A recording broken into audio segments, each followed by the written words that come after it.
Dear students, good morning. Welcome to class 12 biology, chapter unit 3rd, chapter 9, strategy for enhancement of food productions. Today's topic is technique for plant tissue cultures. These techniques involve many steps. First step of the technique is selection of elite plant.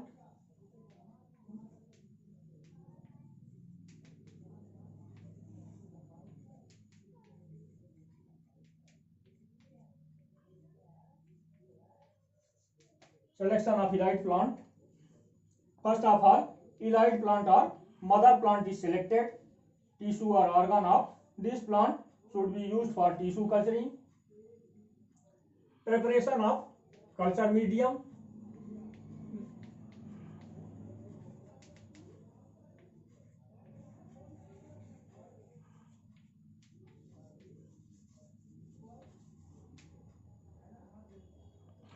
Different plants require different type of culture media. For this, suitable culture media like white media, ascog media and miraceae is selected and prepared. Semi-solid or liquid culture medium. Initiation of culture.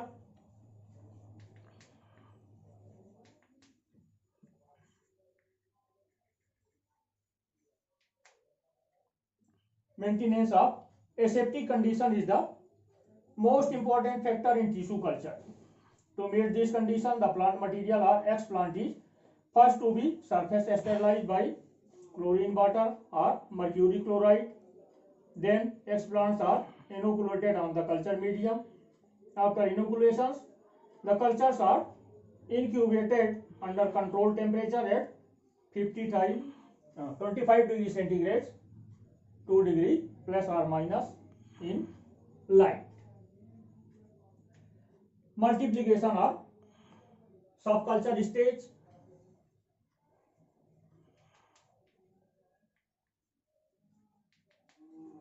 Multiplication or subculture stage after 2 to 3 weeks. Explants show visible growth by forming either chylus or differentiated organs like shoot, root or complete plants depending upon the composition of medium. If we desire to obtain large number of plantlets from the chylus, we should subculture the chylus. The chylus produced from explant is taken out, cut into small pieces, and each piece is transferred to fresh medium in separate tube, where the chylus pieces grow into big mass of chylus. This is called subculture stage.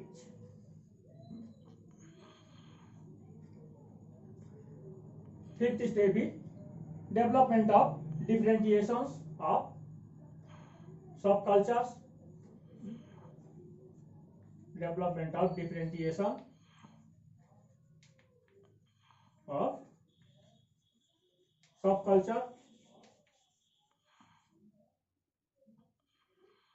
The subculture chylus is now induced to produce for further development and finally differentiation. If the concentration of phytohormones in the medium are altered, then the chylus can be induced to differentiate. A high cytokinin to auxin ratio induce shoot formation, and a high auxin to cytokinin ratio induce root formation. This is referred to as organogenesis. Alternatively, a structure called embryoid may develop if media concentration is so altered. This process is called somatic embryogenesis. If the hormonal conditions are correctly balanced, then an entire plantlet can be induced to grow on culture medium. This process is called regeneration. At last, from test tube to field trial.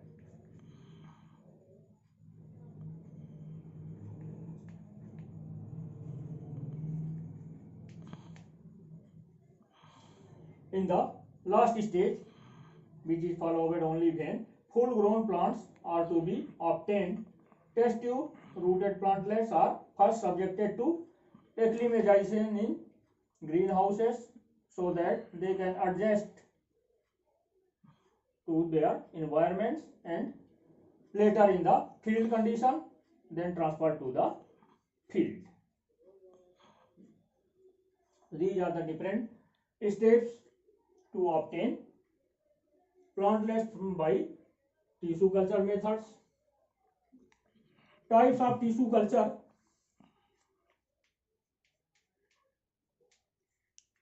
There are many types of tissue culture.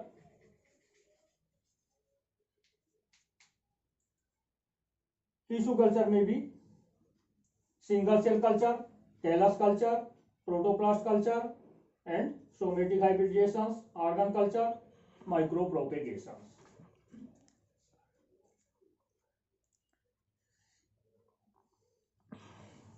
Organ cultures may be root culture, leaf culture, meristem culture or shoot tip culture, flower culture, anther culture, ovary culture, ovule culture or embryo cultures. First we have to read the single cell cultures.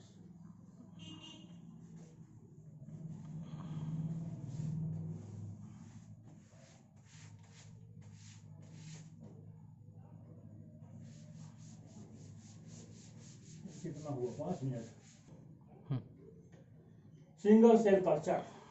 Culturing of single cell on suitable sterilized culture media under controlled and aseptic condition is called single cell culture.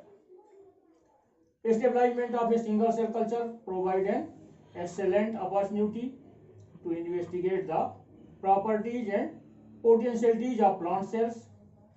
Several workers have successfully isolated single cell division and even raised complete plant from single cell culture.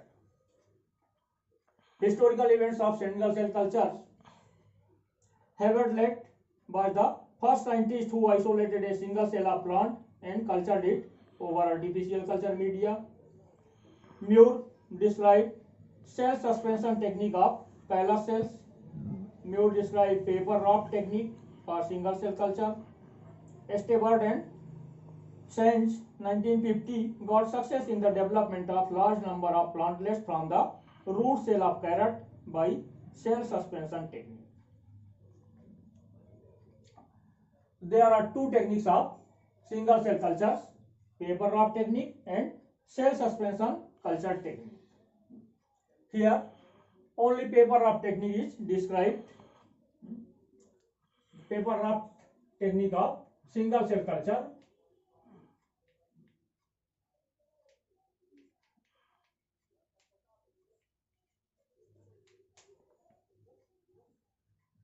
In this technique, single cells are isolated with the help of micropipette and transferred onto the upper surface of filter paper resting on nurse callus. These active nurse callus and the culture medium provide growth factor to the single cells. Then single cells then divide, and as a result of proliferation in them, colonies develop. Colonies formed in nutrient medium are transferred to the subculture fresh nutrient media.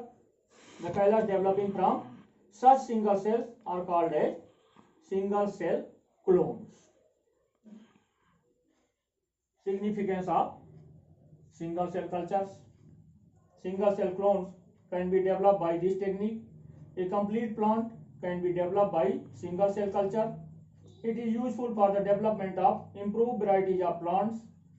Single cell culture technique is most suitable for metabolic studies. Mutant plants can be produced by mutant clones. Now the callus culture. Callus is the group of unorganized and undifferentiated cells. A group of same type of cells. Callus is the unorganized and undifferentiated mass of tissue. Plant body of higher plants is made up of multicellular, well-organized, differentiated structures like root, stem, leaf. Sometimes the cells of these differentiated structures proliferate to form large mass of unorganized and undifferentiated cells which is called as Kailas, and this process is called Kailas culture. In this method, the isolated plant cell, tissue or organ cultured in nutrient medium, in glass culture tubes or in petri dishes under aseptic condition. Cultured part is called as explant. The growth responses depend upon the source of the explant, composition of nutrient medium and the suitable growth conditions. Historical events of Kailas cultures. Gottfried 1934-37 got success in the development of Kailas from cambial cell on normal culture medium. Novecourt 1939 developed Kailas development technique on semi-solid agar media. Skoog and Miller 1957 showed for the first time that Kailas formation is regulated by hormones. Equal ratio of auxin and cytokinin in culture medium promote the development of Kailas in it. Techniques of Kailas culture.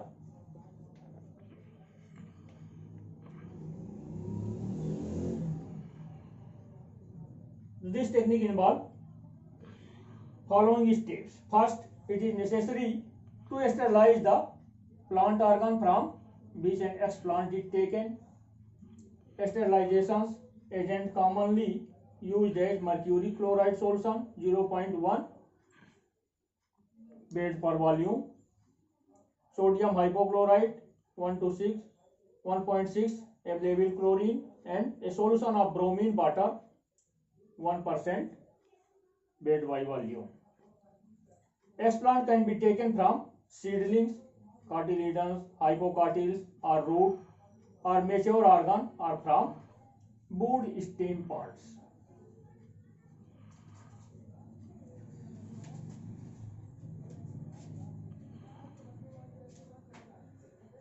In the second step, washing of the explants with distilled water. Then explants are cut as small pieces and transfer it on suitable culture medium. Agar used for making culture medium. Culture media was supplemented with amino acids, vitamins, chitin or other growth factors, and auxin and usually a cytokinin promote high growth rate of Kailas. Sucrose is used as carbohydrate source, but glucose is also beneficial in some cases. Culture medium is sterilized in autoclave for 15 minutes at a pressure of 15 IBS. In third step, explants are then transferred into culture tube or flask containing solid culture medium. Culture tube and flask containing explants are placed for incubation at controlled temperature and environmental condition, in general 25 degrees centigrade, 2 degree plus or minus temperature, and low light intensity 2000 to 3000 lux are beneficial for incubating cultures. After few days, we observe that a mass of unorganized tissue is formed inside the test tube. This unorganized mass of tissue is called as Kailas. Within 3 to 8 weeks, small pieces of Kailas are transferred to fresh culture medium for subculturing. The process of Kailas culture is best known in carrot root. F.C. Stewart 1950 had given the first evidence of Kailas culture in carrot. He grew small pieces of mature carrot root in liquid nutrient medium containing coconut milk. By gently shaking the medium, the cells and the cell clusters become free from one another.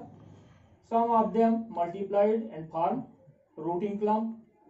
When these were transferred to culture tube containing semi-solid medium of the same composition, they developed shoot and ultimately plants that flowered and even shed seeds.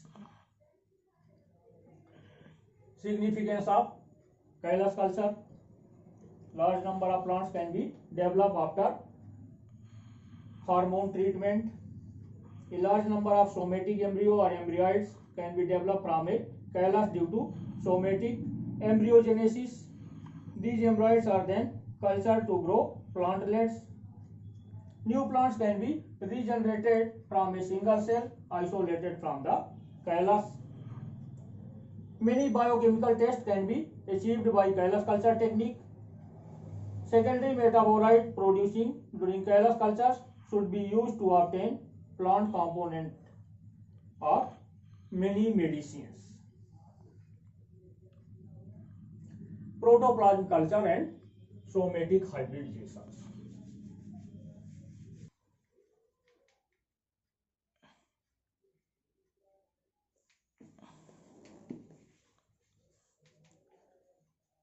Protoplast culture and somatic hybridizations. Protoplast is the biologically active and most significant material of cells. Since the isolated protoplast grown in culture often perform better than single whole cell, they may serve as an excellent starting material for cell cloning and development of mutant lines. It is used in somatic hybridization technique. This unique property of protoplast have opened an entirely new area of fundamental and applied research in experimental biology and cell genetics. The techniques of protoplast cultures and somatic hybridization. First step is isolation of protoplast. Protoplast of plant cell is bounded by cell wall and cell membrane. Cell wall act as barrier and protect protoplasm from microbial invasions and environmental stresses. The isolation of protoplasm from cell is achieved by sequential methods. First is collection and surface sterilization of leaf samples. First of all, leaf samples are collected from healthy plants which are washed in tap water to remove adhering soil particles and then sterilized with sodium hypochlorite solutions. Then rinsing of suitable osmoticum. After 10 minutes, wash the leaf sample properly with sterile distilled water for about 6 times to remove the traces of sodium hypochlorite to maintain osmotic pressures. Third step is isolation of protoplast. Can be done by any of two methods. First method is mechanical method. In this method, a plasmolyzed cell is taken and cut with a fine knife so that the protoplast is released from the cells. Cut through cell wall. When the tissue is again deplasmolyzed, this method is suitable for isolation of protoplast from vacuolated cells. Plasmolysis you have read in 11th class.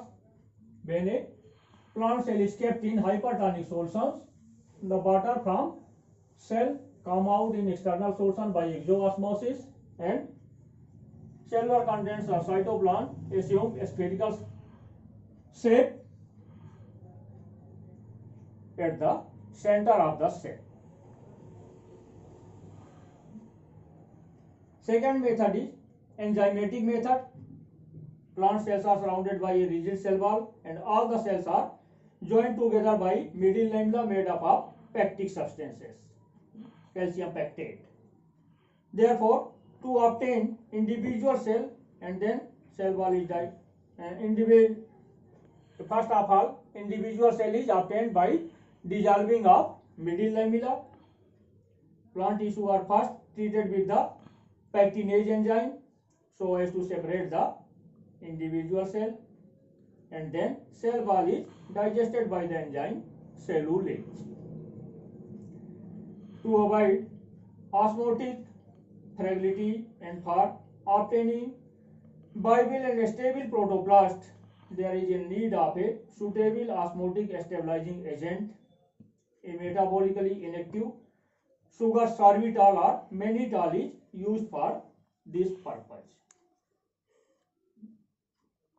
Fourth step of isolation of protoplasm is purification of protoplast. Leaf debris are removed with faucet and enzyme solution containing protoplast is filtered with a nylon mesh 45 millimicron. Filtrate is centrifuged at 7000 rpm revolution per minute for 5 minutes and supernatant is decanted. Repeated washing with nutrient medium, sucrose washing medium, centrifugation and decantation are done for about 3 times.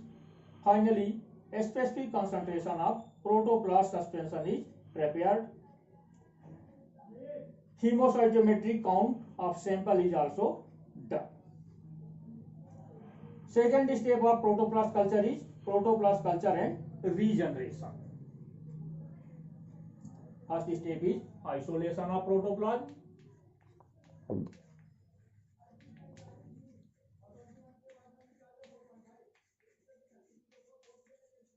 And second step is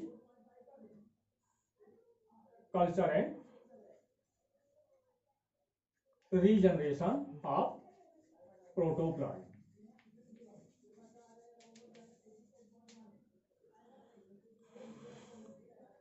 Protoplast culture and regeneration step 1 ml of protoplast suspension from protoplast solution of known density about 10 to the power 5 protoplast per ml and pour it on sterile and cool down nutrient medium in Petri plates and incubate at 25 degrees centigrade in a dim light. The protoplast regenerate a cell wall, undergo cell division and form callus.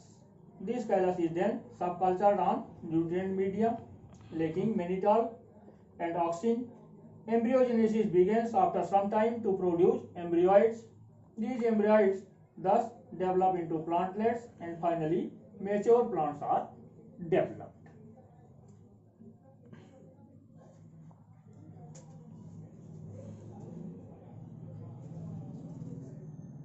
Its second step, protoplast fusion or somatic hybridizations.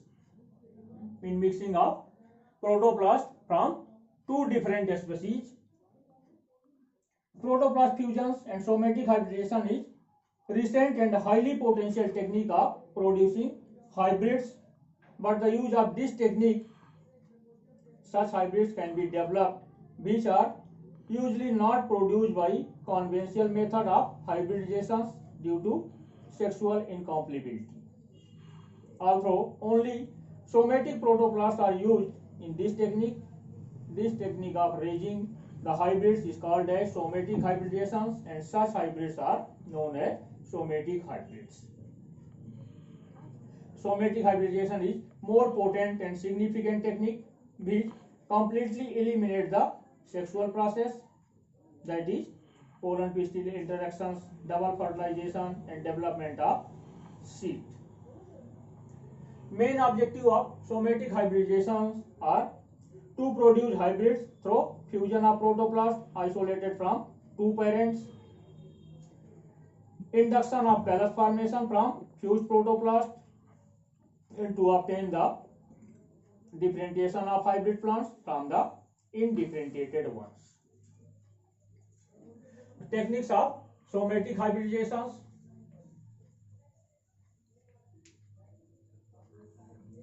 Somatic hybridization involve following steps: isolation of protoplasm as is done in protoplast cultures, fusion of isolated protoplast, identification and selection of hybrid protoplast, culture of hybrid protoplast on nutrient medium, and regeneration of new plants.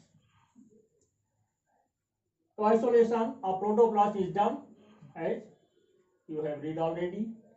Second step, fusion of isolated protoplast. It is the fusion of cytoplasm of two protoplasts result in covalence of cytoplasm. Nuclei of two protoplasts may or may not fuse together even after fusion of cytoplasm. These binucleate cells are known to be as synkaryocytes or heterokaryon. Fusion between isolated protoplasts take place by any of the following methods: spontaneous fusion.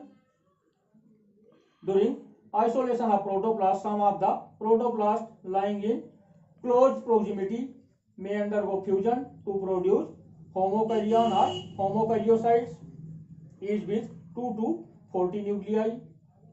A spontaneous fusion of protoplast can also be induced by bringing protoplasm into intimate contact through micromanipulators or micropipettes. And second is induced fusion. Induced fusion of protoplasm requiring a suitable agent called fusogens. For example, sodium nitrate, high pH with high calcium ion concentration, polyethylene glycol (PEG) and polyvinyl alcohol (PVA). PEG is the acceptable fusogens. In presence of which fusion has been reported in some plants for protoplasm fusion.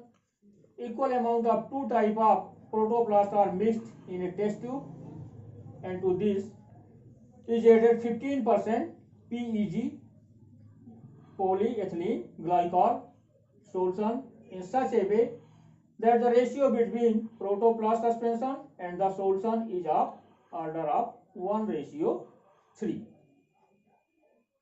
The content of test tube gently mixed and then kept for about 10 minutes at room temperature 24 degrees centigrade. This leads to agglutinations or aggregation of protoplast. After PEG treatment, protoplasts are gradually burst up completely. The aggregation of protoplasm bring their plasma membrane in contact, and with these pressed membrane undergo fusion. During membrane fusion, plasmodesmata-like interconnections are formed between fusing cells. Fusion may occur between two or more than two protoplasts. As a result of fusion of two dissimilar protoplasts, the formation of heterokaryon or heterocytes takes place. When only cytoplasm fuse and genetic information from one of the two nuclei is lost, it is known as hybrid, cytoplasmic hybrid or heteroplast. A third step is identification and selection of hybrid protoplast. A number of studies have been used for the selection of hybrid protoplasm, like the use of visual markers. For example, pigmentation of the parental protoplast may be used for the identification of hybrid cells under microscopes. These are then mechanically isolated and cultured. Second step is culture of protoplast in oxygenless medium. In oxygen culture media, only those protoplasts are able to grow which are hybrid. Other protoplast dies. Thus, hybrid protoplast should be identified and cultured. Third, in 1977 developed a technique of isolation and identification of hybrid protoplast. According to him, these protoplasts are observed in microscope, and hybrid protoplasts can be isolated with the help of micropipettes. Fourth step of somatic hybridization is culture of hybrid protoplasm or nutrient medium. Under favorable condition, hybrid protoplast synthesize new cell wall around it. Hybrid cell function as a single cell and then undergo sustained division to form a callus. Regeneration of new plants. Regenerated callus is transferred to a new culture plate containing suitable culture media. Here callus divide and form root and shoot system after organogenesis. The development of root and shoot depend on suitable concentration of auxin and cytokinin. Plantlets thus formed are grown in controlled atmosphere and then transferred to the field. Practical difficulties of somatic hybridizations. These hybridizations have some practical difficulties, like the protoplasm of some plants should be fused only in presence of special fusogens. Thus, it is very necessary to know the nature of fusogens required for fusion. Chromosomal instability of very high degree. Synchronous mitosis in both the nuclei of heterokaryon just after regeneration of ball. Sometimes differentiation of hybrid plants is not achieved, as a result of which mature hybrid plants are not conventionally obtained by this technique. Significance of somatic hybridizations. By this process, the area of process and sexual hybridizations become wider. Somatic hybridization is useful in the elimination of prezygotic incompatibilities produced by sexual hybridizations. Incompatibilities produced from embryo-endosperm interactions. The production of plants can be increased by creating hereditary variation with the help of somatic hybridizations.